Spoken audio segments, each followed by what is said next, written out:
It is now my honor to welcome back to The Late Show the First Lady of the United States, Michelle Obama.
Now,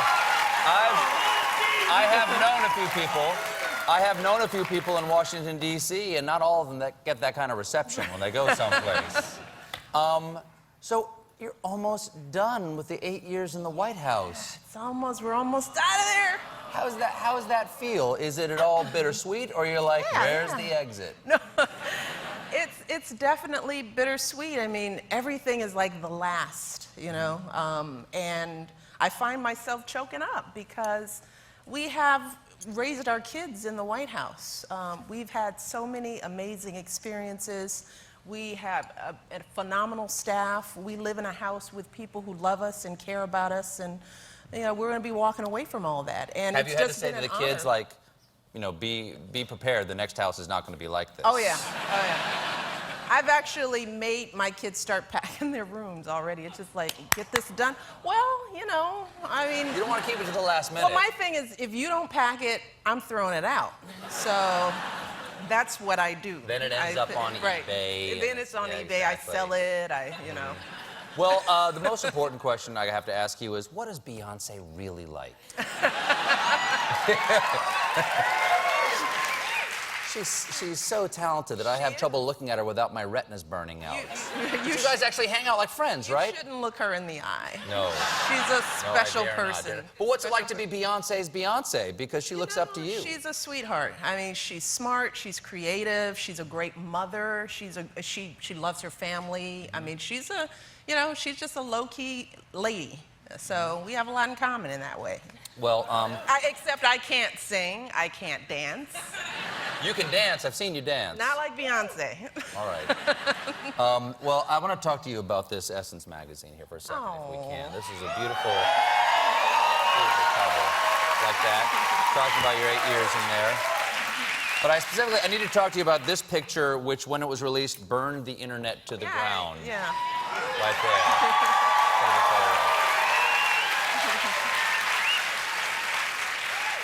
What do you guys... You know, we liked you already. You didn't have to release this photograph.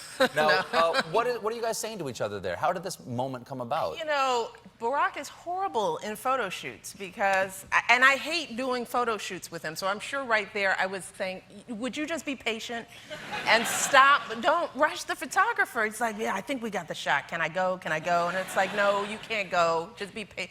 That was exactly, Barack has two smiles, you know, for a photo. It's like this smile or this smile. And he just sort of like, I think we're done. We have it. And it's like, no, we didn't. These photographers, they've been setting up for hours. He comes in, he's like, I think I can give you 5 minutes. So I was trying to convince him to just chill out and relax, and so they caught that discussion. That's what's happening right there? This is just... Please, just one more photograph. And just one more photograph. Yeah. Who was harder to get to stand for a photograph, your husband or your children? Oh, my husband, without a doubt. I mean, well, yeah, him. Yeah, he's tougher. No, I thought you were going to say him or Bo and Sonny. Well? Him. Now, that smile, that was a pretty good impression of your husband. Do you do an impression of your husband? Oh, we all three of us have good impressions of Barack. Would you mind sharing a little bit Well, of it's usually at the dinner table because, you know, and Malia will start it because she usually asks the serious question. Well, Dad, tell us about your day. Oh, and what about that conversation on global warming? And Barack, Sasha and I are like, oh God, no, don't get him started. He's like, well, no, I'm glad you asked that. Let me just answer that in 3 points. 1, and then 1A, and then 1A and B. And Sasha and I are like, oh. You're like, Professor, can I audit this lecture? Because Sasha and I want to talk about our favorite song on Lemonade album. That's what we want to talk about. Exactly. He doesn't want to go there. I heard you say about the president that he leaves the job at the door when he comes into the residential part of the White House. He does. Is that really true? Because I can't leave my job at the door. How does he leave that at the door? You know, at least our time together, because when he first walks in, we have dinner. It's usually dinner time. So that's the time when, unless Malia asks him about his work, which we try not to have her do. It's all about the kids. You know, how are your days? What's going on? What's the latest gossip? He's really into gossip, so you can get him really focused because he doesn't have a life. So. No, but he's got the NSA, and he can find out what any of us are thinking. Now, so, being the First Lady, obviously is a lot of responsibility. It's a great honor at the same time. Do you have any First Lady, when you look back on the last 8 years, do you have any First Lady faux pas? Like, oh, I can't believe that moment. Oh, God, so many of them. They usually involve pronouncing somebody's name wrong. I'm so horrible. Because you go all around the world. Oh, God, names are so hard, and I practice, and I try to and then I get up there, and I mess it up. You know, even names here in the United States. I mean, kids these days, their names, I mean, I can tell you, I think I've got it right. I'm looking at the name card, and it's like, no, it's not Terry, it's Terry. And it's just like, oh, man. So I'm usually just like, hey, sweetie, how you doing? I just have given up on that. Yeah, it's Colbert. You don't pronounce the T, just in case you're wondering. Well, and then it's not Steve, it's Stephen, right? That's exactly right. Thank you for remembering. I remember that. I remember that. That's very nice of you. Because you're pretty touchy about that. Was there like, can you think of like an oh my God moment? I can't believe this is happening. Like, I can't believe this fun thing that I got to do. So many of them. I mean, sleepover at Buckingham Palace. What? Yeah. What?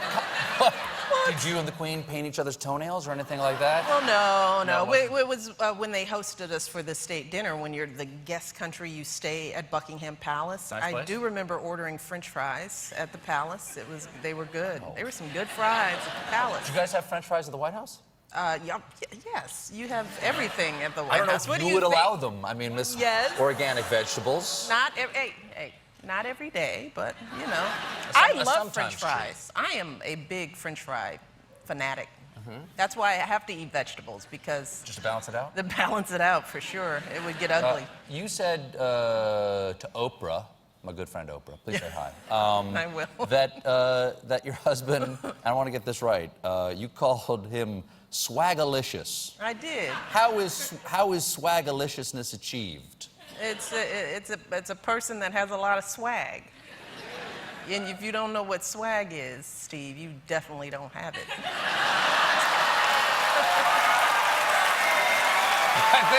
I think it's time to go to a commercial. I'll work on my swag. We'll be right back with more First Lady Michelle Obama.